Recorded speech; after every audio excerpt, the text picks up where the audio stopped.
Hi everyone. ఈ వీడియోలో నేను ఫ్రంట్ ఎండ్‌లో యూజ్ అయ్యే కొన్ని టిప్స్‌ని ఎక్స్‌ప్లెయిన్ చేస్తున్నా. ఫస్ట్‌ది ఏంటంటే మనం వీడియో ట్యాగ్‌ని యూజ్ చేసినప్పుడు ఇక్కడ ఇనీషియల్‌గా వీడియో ప్లే అవునప్పుడు మనకి ర్యాండమ్‌గా ఏదో ఒక ఇమేజ్ అనేది డిస్‌ప్లే అవుతుంది. ఆ వీడియోలోని ఏదో ఒక పోర్షన్ అనేది ఇక్కడ మనకి ఇనీషియల్‌గా కనిపిస్తుంది. అలా కాకుండా మనకి వీడియో ప్లే అవ్వనప్పుడు మనకి నచ్చిన ఇమేజ్ ఇక్కడ డిస్‌ప్లే అవ్వాలి అనంటే వీడియో ట్యాగ్‌లో పోస్టర్ అనే ఒక అట్రిబ్యూట్ ఉంటుంది. దాంట్లో మనం ఏమివ్వచ్చంటే ఒక థంబ్‌నెయిల్ లాగా ఏదో ఒక ఇమేజ్‌ని మనం పెట్టొచ్చనమాట. సో, మనం యూట్యూబ్ వీడియోస్ చేసుకున్నట్టయితే మనకి వీడియో కంటెంట్ వేరు. అక్కడ థంబ్‌నెయిల్ కంటెంట్ కూడా వేరుంటుంది చాలా ప్లేసెస్‌లో. సో, ఏంటి అనంటే అక్కడ థంబ్‌నెయిల్ ఇమేజ్ అనేది మనకేది కావాలంటే అది పెట్టుకోవచ్చు. సో, అలానే మనం ఇక్కడ ఈ థంబ్‌నెయిల్ ఇమేజ్‌ని ఇక్కడ పోస్టర్ అనే అట్రిబ్యూట్‌లో పెట్టుకోవచ్చనమాట వీడియో ట్యాగ్‌కి. సో, ఇప్పుడు చూసినట్టయితే మనకి ఇంతకుముందు వేరేదుంది. ఇప్పుడు ఒక ఇమేజ్ వచ్చింది. ఆ ఇమేజ్ మనం పోస్టర్ అనే అట్రిబ్యూట్‌లో ఇచ్చిన దాన్ని ఇమేజ్ వచ్చిందనమాట. సో, ఇప్పుడు నేను ప్లే చేస్తే మనకి నార్మల్‌గా వీడియో అనేది వస్తుంది. సో, ఆ వీడియో రాకముందయితే ఈ ఇమేజ్ వస్తుంది. వీడియో ప్లే అవ్వనంత సేపు మనకి ఆ ఇమేజ్ అనేది కనిపిస్తుంది. సో, ఇప్పుడు నేనేం చేస్తానంటే 2 సార్లు అదే సేమ్ వీడియోని తీసుకుంటున్నా. ఒకసారేమో థంబ్‌నెయిల్ ఇస్తున్నా. అంటే పోస్టర్ అనే అట్రిబ్యూట్‌లో థంబ్‌నెయిల్ ఇమేజ్ ఇక్కడ తీసుకున్నా.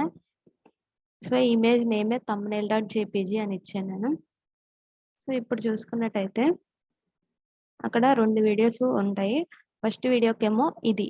సో, ఇది చూసుకున్నట్టయితే మనకి ఆ వీడియో అపియరెన్స్ అనేది ఇనీషియల్‌గా మనకి కంటెంట్ అనేది ఏమీ తెలియట్లేదు.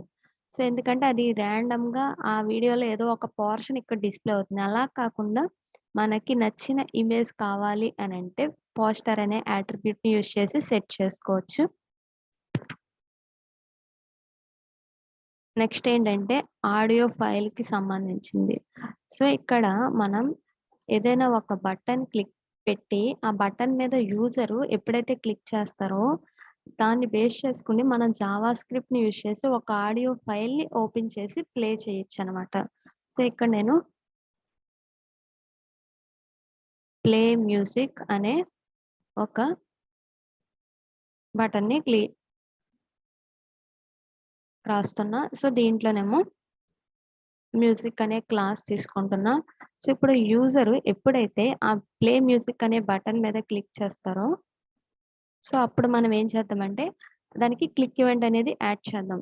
సో, లెట్ మ్యూజిక్ ఎలిమెంట్ లేకపోతే BTN is equal to document dot query selector of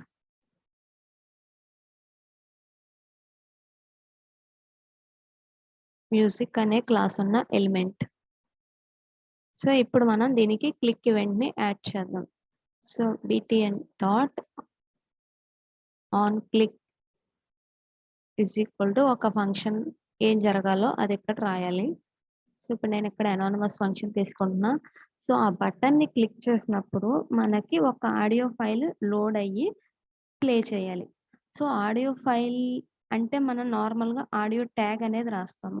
అలా కాకుండా మనం జావా స్క్రిప్ట్ యూజ్ చేసి కూడా ఒక ఆడియో ట్యాగ్‌ని క్రియేట్ చేయొచ్చు. అదే న్యూ ఆడియో అనే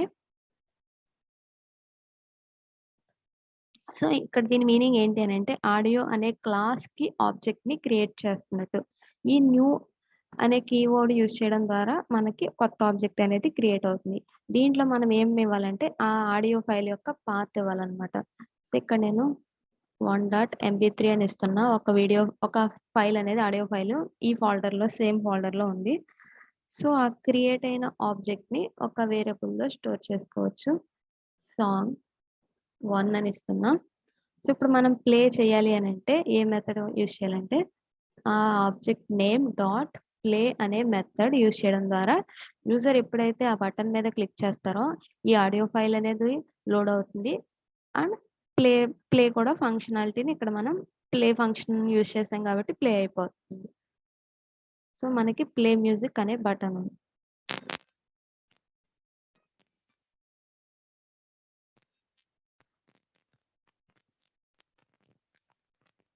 సో, అలా క్లిక్ చేయంగానే మనకి ప్లే అవుతుంది.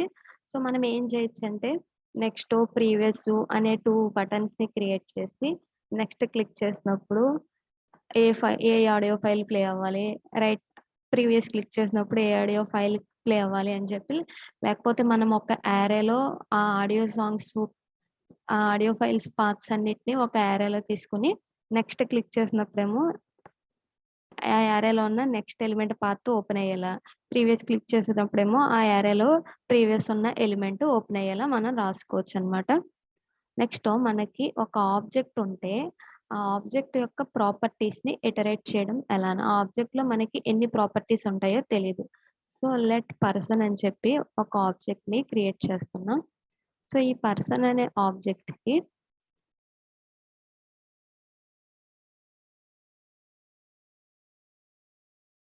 నేమ్ అనేది ఒక ప్రాపర్టీ.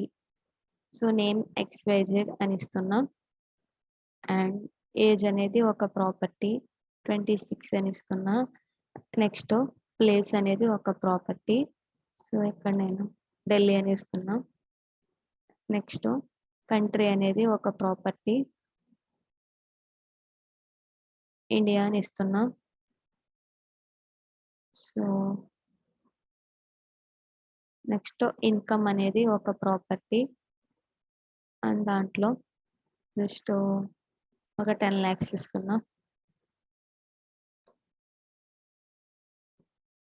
సో ఇప్పుడు మనం చూసుకున్నట్టయితే ఈ పర్సన్ అనే ఆబ్జెక్ట్ కి చాలా ప్రాపర్టీస్ ఉన్నాయి. ఇందులో మనకి ఎన్ని ప్రాపర్టీస్ ఉన్నాయో తెలియదు, కానీ అన్ని ప్రాపర్టీస్ ని మనం యాక్సెస్ చేసుకోవాలి అని అంటే మనం ఫర్ ఇన్ అనే లూప్ ని యూజ్ చేయొచ్చు. సో ఫర్ ఇన్ అనే లూప్ అనేది ఎలా వర్క్ అవుతుందని అంటే, ఇన్ అనేది ఒక ఆపరేటర్. ఆ ఇన్ అనే ఆపరేటర్ కి రైట్ సైడ్ ఏమి ఇవ్వాలి అని అంటే ఆబ్జెక్ట్ నేమ్ అనేది ఇవ్వాలి. లెఫ్ట్ సైడ్ ఏమి ఇవ్వాలి అని అంటే ఆ ఆబ్జెక్ట్ లోని ఒక్కొక్క ప్రాపర్టీని మనకి ఒక వేరియబుల్ తో పాయింట్అవుట్ చేయాలా ఇవ్వాలన్నమాట. Let for property in person అని అంటే దాని మీనింగ్ ఏంటి అని అంటే, ఆ పర్సన్ అనే ఆబ్జెక్ట్ లో ఉండే ప్రతి ప్రాపర్టీని ఈ వేరియబుల్ ప్రతి ఇటరేషన్ లో పాయింట్అవుట్ చేస్తుంది. సో ఈ లూప్ ఎన్నిసార్లు జరుగుతుందని అంటే ఆ ఆబ్జెక్ట్ లో ఎన్ని ప్రాపర్టీస్ అయితే ఉన్నాయో అన్ని సార్లు. సో ఇప్పుడు మనం ఏం చేద్దామంటే console.log ప్రాపర్టీని కాలన్ పెట్టి ఆ ప్రాపర్టీలో ఉన్న వాల్యూ. సో ఆబ్జెక్ట్ ప్రాపర్టీని యాక్సెస్ చేయాలి అని అంటే ఇప్పుడు నేమ్ అనేది ఒక ప్రాపర్టీ, దాని వాల్యూని యూజ్ యాక్సెస్ చేయాలంటే ఏమి ఇస్తాం? పర్సన్ డాట్ నేమ్ అని ఇస్తాం. అలాగే ఇక్కడ మనకి ప్రతి ప్రాపర్టీని వేరియబుల్ ప్రాప్ అని స్టోర్ చేసాం కదా.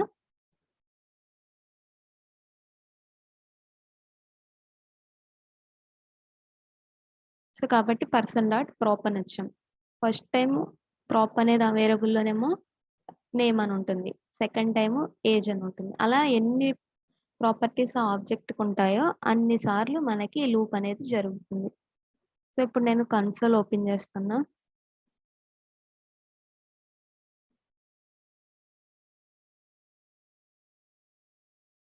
సో ఇక్కడ